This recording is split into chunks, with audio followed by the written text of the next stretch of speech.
Again, welcome back to another adventure in math. Now we're going to be focusing in on volume. So you're going to be utilizing your understanding of area from 4th grade and implementing it here into volume in 5th grade. So looking at this very first picture, no title yet. You will see a little side note at the very top that says notes. That's when you write down your notes, and it will also be on the practice pages that you need to bring into class. So only write down what's on the page when you see that note sign. So starting it off, I just want you to listen and think about this question. Which of the shapes below are three-dimensional? So I want you to take a moment, pause the video, think about what shapes here are three-dimensional, and think about why you think they're three-dimensional. Now that you've thought about why you think they're three-dimensional, which shapes here are? And the shapes that are three-dimensional up here right now, I'm going to circle them, is this box is three-dimensional, and this is three-dimensional. Now the question is, what makes these shapes three-dimensional? Well, what makes these three-dimensional are the fact that they have literally, and this is the truth, they have 3 dimensions. That's why they're called three-dimensional objects. The 3 dimensions that they have are a length, they have a depth, which is also known as width, but the depth is what gives it that tangible, concrete look, and they also have a height. So they have 3 dimensions: length, width or depth, and height. And this one as well has that length, has that depth or width, and height. So it has 3 dimensions. Now the reason why these two are not 3-dimensional is they are 2-dimensional. And that why are they 2-dimensional is the fact that they only have 2 dimensions. They only have a length and they only have a width. They are flat items. So if you saw them on a page, they would be very flat. They wouldn't have any thickness to them. Really much of anything, unless you could actually grab it. That would be something tangible, something that would be 3-dimensional. But in this case, the box and the rectangle here are 3-dimensional objects on this picture. So that's what we're going to be learning as to how to find the volume for objects that are 3-dimensional. And so volume refers to objects that are 3-dimensional, whereas area refers to objects that are only 2-dimensional. So here's our very first note.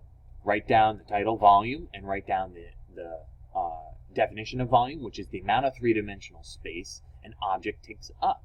So inside an object that is 3-dimensional, the amount of space all inside that 3-dimensional object is what our volume is. And that's how we're trying, what we're going to do to figure that out is we're going to utilize a formula in order to figure that out.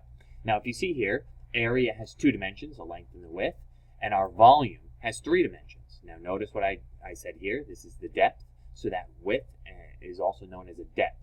So it has a length, a width or depth, and a height. Okay?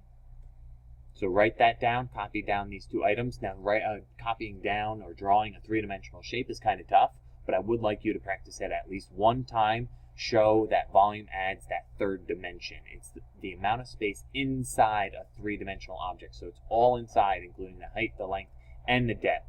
Whereas this area is a flat space, which in reality, flat spaces are like floors. So we use area for floors, and we use volume when we're figuring out the entire space inside the room, not just the floor space, but the walls all the way up to the ceiling and the floor. Okay? Now, here's a problem that I want you to actually follow along as we figure it out. You do not have to write this again at the top. However, you do need to write this down here, the formula for a rectangular prism. So the formula for a rectangular prism is length times width times height. Now the width, also known as the depth, it's the same thing. Okay, it's how deep an item is. So the formula is length times width times height. So in this case, we have length, width, and height of length of 10, width of 5, and height of 4. Now, because there's 3 dimensions, we have to multiply all 3 of those dimensions together in order to get our answer. So the first set is we do volume equals 10 times 5 times 4. Then the next set is volume equals 50 times 4. So I've multiplied my 10 times my 5 and got 50. And I'm rewriting it 50 times 4. I'm doing one step at a time, just like our order of operations. And then the last step is 50 times 4, which our volume equals 200 units cubed. Now if you notice, there's a cube at the end of units. The cube is not on the number, the cube is on the units. And there's a reason for that. It's to tell me that my units have 3 dimensions. That's what that cubed means. 3 dimensions. Okay? So 200 units cubed. You have to make sure that when you find volume, you have to have that cube at the end of your units to recognize that this is a volume answer.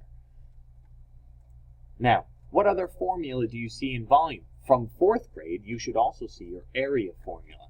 So our area formula is length times width. That is area. Now that we're in volume, we've added a 3rd dimension into the formula. So now instead of just length times width, it's length times width times height. Next note.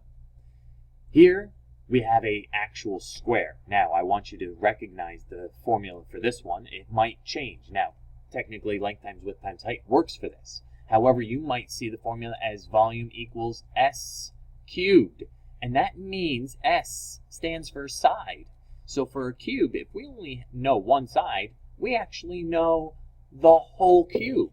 Because we all should know that a cube is just a 3-dimensional square. And so that means all of the sides are equivalent. So that means the width is also 3 inches and the height is also 3 inches. That means it's a 3 by 3 by 3. So our formula for this is actually volume equals S times S times S, which means side times side times side. The reason why we can do that is because all the sides are the same. So you're just writing the same number 3 times, which is actually cubed because it's 3 of that same number. So in this case, it would be 3 times 3 times 3, which then you do 3 times 3, which is 9. So it's then volume equals 9 times 3, which the volume in this case would be, and you should know, 27 inches cubed. Now notice I said inches this time, not units, and that's because it gave me a unit. It told me that it was inches. Okay, so if it doesn't give me that measure, then I can label it with units. Otherwise, always give it the label that it tells you in the problem. Okay? So notice I gave it that cubic inches again, and the cube goes on the measure, on the inches, not on the number, but on the measure, the inches or the units, to recognize that it has 3 dimensions. Moving on to the next one.